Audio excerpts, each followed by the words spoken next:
Hello viewers, ఈ వీడియోలో మనం శ్రవణ నక్షత్రం గురించి మాట్లాడుకుందాం.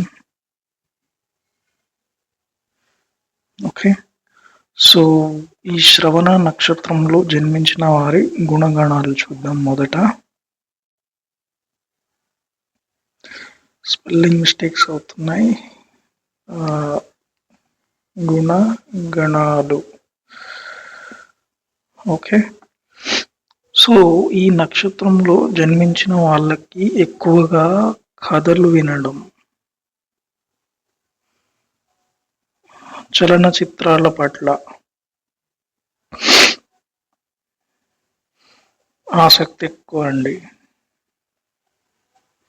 ఓకే, ప్లస్ వీళ్ళకి సెంట్స్, పర్ఫ్యూమ్స్ అంటే కూడా ఇష్టం. ఇష్టం అంటే అందరికీ ఉంటుంది, కాకపోతే వీళ్ళకి కొంచెం ఎక్కువ.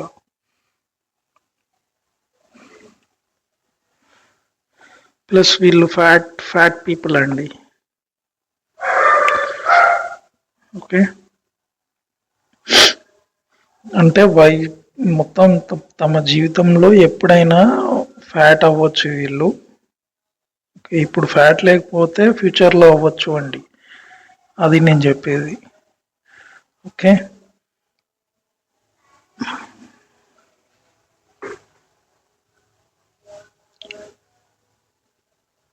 ప్లస్ వీళ్ళు ఏంటంటే పరస్త్రీ లాలసులండి. అంటే పరస్త్రీ పట్ల ఆసక్తి ఎక్కువ. ఓకే, ప్లస్ వీళ్ళకి లక్ కూడా ఎక్కువే. ఓకే, ప్లస్ వీళ్ళు ఏంటంటే బంధువులకి లేకపోతే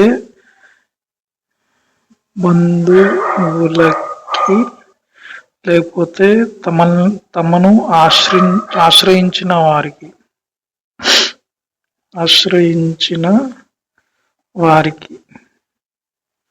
ఓకే, వీళ్ళు ఏంటంటే ప్రియం కలిగించే వాళ్ళు.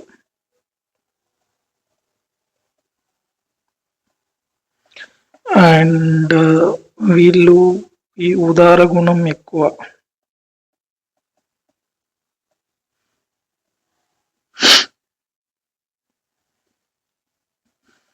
ప్లస్ వీళ్ళు ఎక్కువగా వాగుతారండి, వాగుడుకాయలు.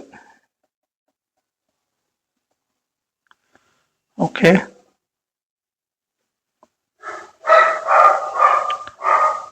ప్లస్ భోగవంతులండి, భోగవంతులు. ఓకే, ప్లస్ విదేశాలకు వెళ్ళే ఛాన్స్ ఎక్కువగా ఉందండి. విదేశ యాన నిమగ్నులు.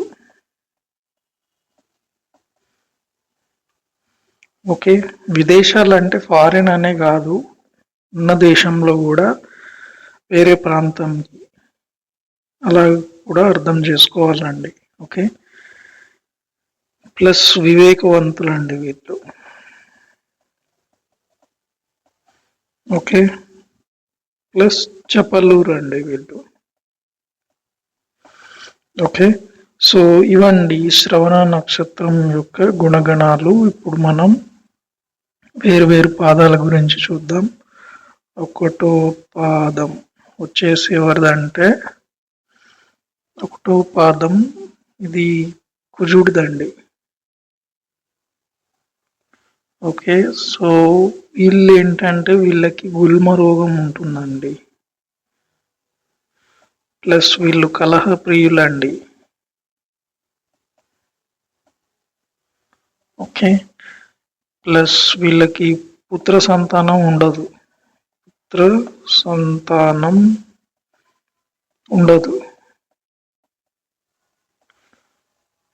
ఓకే, సో శ్రవణ నక్షత్రం రెండవ పాదం మళ్ళీ మాట్లాడుకుందాం. రెండవ పాదం, సో శ్రవణ నక్షత్రం రెండవ పాదం ఎవరిదంటే శుక్రుడిది. ఓకే, వీళ్ళకి ఏంటంటే అనేక మంది సేవకులు ఉంటారండి.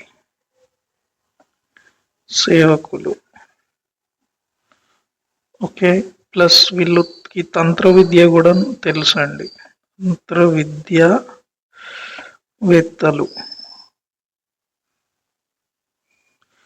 ఓకే. ప్లస్ వీళ్ళ కామకులండి. కామకులు. ఓకే. సో ఇప్పుడు మూడో పాదం గురించి మాట్లాడుకుందాం. మూడో పాదం బుధుడిదండి. ఓకే. వీళ్ళు అత్యంత ఉదార స్వభావులండి. అత్యంత ఉదార స్వభావులు.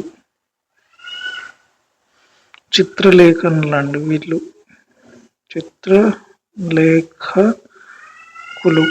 అంటే వీళ్ళకి డ్రాయింగ్స్ అంటే చాలా ఇష్టం. ప్లస్ వీళ్ళు కలహప్రియులండి. గొడవ జరుగుతుంటే అలా చూస్తూ ఎంజాయ్ చేస్తారండి.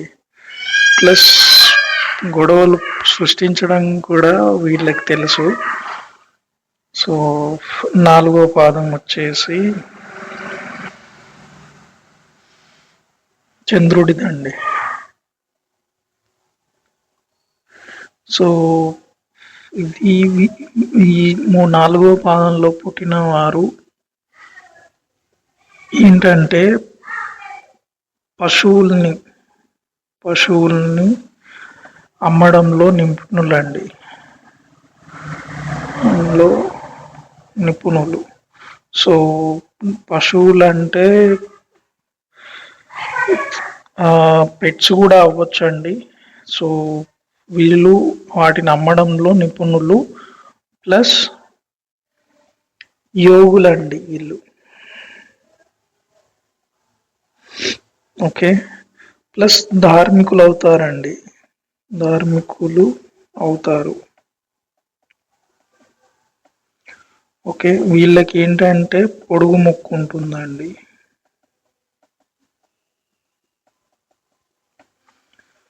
ఓకే.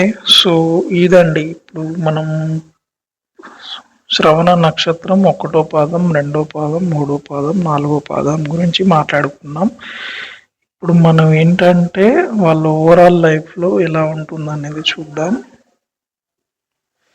ఓవరాల్ లైఫ్లో గండాలు ఏంటి అవన్నీ చూద్దాం.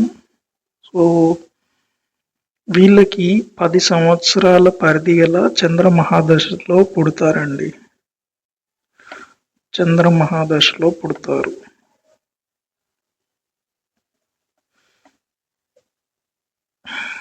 ఓకే.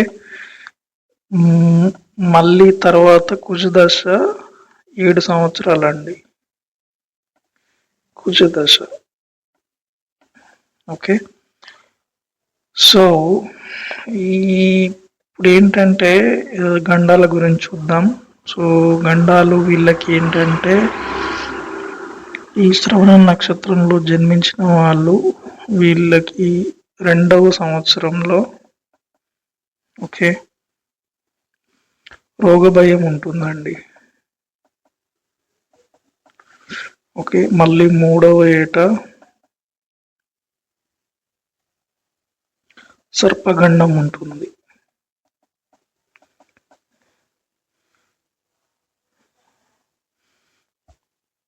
మూడవ ఏట సర్పగండం, మళ్ళీ 5వ ఏట అగ్నిగండం.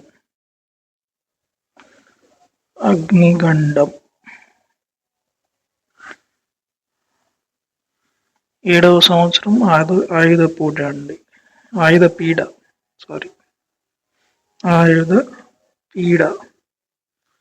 ఓకే.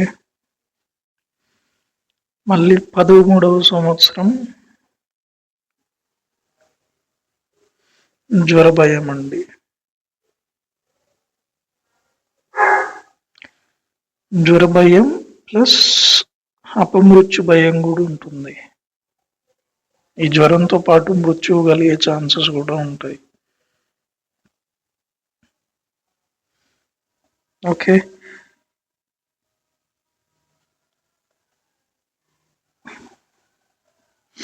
మళ్ళీ 50వ సంవత్సరం కూడా వీళ్ళకి కంటకం ఉంది అండి. ఓకే. సో వీళ్ళకు స్పెషల్ కండిషన్ ఉందండి.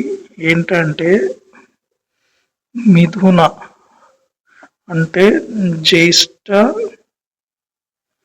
లేదా జ్యేష్ఠ నుంచి ఆషాఢ ఈ మాసం మధ్యలో ఆదివారం ఓకే బహుళ ఏకాదశి అయితే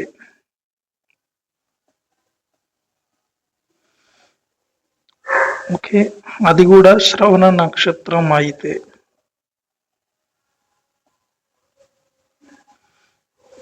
ఓకే ఇది సూర్యోదయం సూర్యోదయం సమయంలో జ్వరం ఉంటే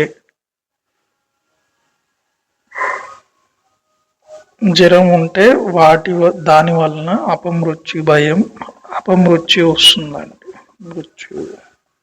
మృత్యు కంపల్సరీ. సో ఈ కాంబినేషన్లో గనక టైం మ్యాచ్ అయితే వాళ్ళకు జ్వరంతో కూడిన అపమృత్యు భయం అనేది వచ్చి చనిపోవడం అనేది జరుగుతుంది. ఇది అధిగమించితే 90 సంవత్సరాలు పరమాయువండి.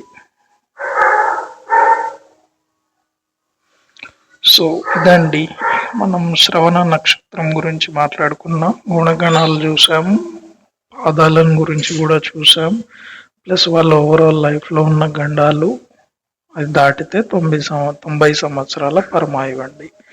సో నెక్స్ట్ వీడియోలో మనం ధనిష్ట నక్షత్రం గురించి మాట్లాడుకుందాం. అంతవరకు సెలవు. నమస్కారం.